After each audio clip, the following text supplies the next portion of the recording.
शुभ सकाळ सर्वांना. नमस्कार. स्वागत आहे तुमचं माझ्या आणखी एका नवीन रेसिपी व्हिडिओमध्ये. आणि आज आपण बघणार आहोत साबुदाणा खिचडी एकदम मऊ लुसलुशीत मोकळी सळसळीत कशी करायची. त्यासाठी मी आदल्या दिवशी रात्री साबुदाणे व्यवस्थित स्वच्छ धुवून आणि ते साबू बुडेल इतकेच पाणी घालून ते भिजत घातले होते. आणि दुसऱ्या दिवशी सकाळी मग मी त्याचं साबुदाण्याची खिचडी तयार करायला घेतली. आणि मी कढईत तेल तापायला ठेवलं आणि त्याच्यानंतर बारीक चिरलेला बटाटा मी त्याच्यामध्ये घालून घेतला. आणि तो आपण एकदम छान असा खरपूस होईपर्यंत परतून घेणार आहोत, जेणेकरून तो छान शिजेल. आणि त्याच्यानंतर आपण कोणी जिरे घालत असतील, त्यांना खात असतील तर ते घालू शकतात जिरे. ते पण साबुदाण्याच्या खिचडीमध्ये छान लागतात. आमच्या इकडे नाही खात, त्याच्यामुळे मी नाही घातले. त्याच्यानंतर आपण याच्यामध्ये घालणार आहोत एकदम मिरची आहे मिक्सरवर बारीक करून मी घालते, कारण मग त्याच्यामुळे थोडीशी साबुदाण्याची खिचडी जी आहे ती थोडी जास्त तिखट होते.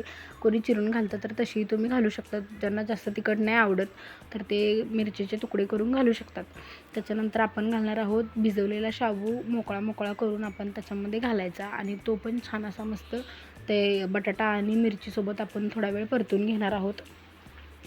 आणि मिरची बारीक करून घातली तर ती चवीलासुद्धा खूप छान लागते. आणि शाबू थोडासा तिखट, म्हणजे उपवासा दिवशी तिखट खायला छान लागतं आम्हाला, म्हणून मी थोडी मिरची बारीकच करून घालते. त्याच्यानंतर आपण शाबू जो आहे तो सगळा घालून आपण बटाटा, शाबू आणि ती बारीक वाटलेली मिरची हे जे सगळं आहे ते आपण एकदम छान मिक्स करून घेतो आहे. परत त्याच्यानंतर आपण याच्यामध्ये घालायचा शेंगदाण्याचा कूट. तो थोडा आपण जाडसरच वाटून घ्यायचा, त्याच्यामुळे शाबूची टेस्ट जी आहे ती अजून छान येते आणि शाबू अजून मस्त लागते. आपण आपल्या आवडीनुसार गरजेनुसार शेंगदाण्याचा कूट आपण यामध्ये घालू शकतो आहे, जसा तुम्हाला आवडेल तसा. आणि ते सगळं आपण मस्त यामध्ये व्यवस्थित एकदम छान मिक्स करून घेतो आहे. साबुदाण्याची खिचडी आता लोक असेही नाश्त्याला वगैरे करतातच आणि खूप छान लागते साबुदाण्याची खिचडी. लहानपणापासूनच मला वाटतं सगळ्यांना साबुदाण्याची खिचडी आवडत नाही असं होणारच नाही. त्याच्यामध्ये आपण आता थोडंसं घालतोयच आपल्या चवीप्रमाणे मीठ, आणि थोडीशी चवीनुसार आपण थोडीशी याच्यामध्ये साखर घालायची, जेणेकरून शाबूची जी टेस्ट आहे ती अजून वाढते आणि अजून छान चवीला साबुदाण्याची खिचडी होते. ते सुद्धा आपण एकदम स्वच्छ व्यवस्थित छान परतून घेतो आहे. त्याच्यानंतर एक 5 ते 7 मिनिटाला आपण छान वाफ येऊ देणार आहे.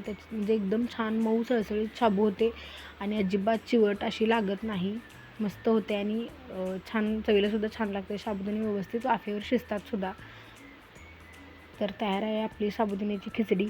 माझी रेसिपी तुम्हाला कशी वाटली हे नक्की मला कमेंट करून सांगा. आपल्या व्हिडिओला लाईक करा आणि प्लीज तुम्हाला हा व्हिडिओ आवडला असेल, ही रेसिपी आवडली असेल तर चॅनलला सबस्क्राईब करायला अजिबात विसरू नका.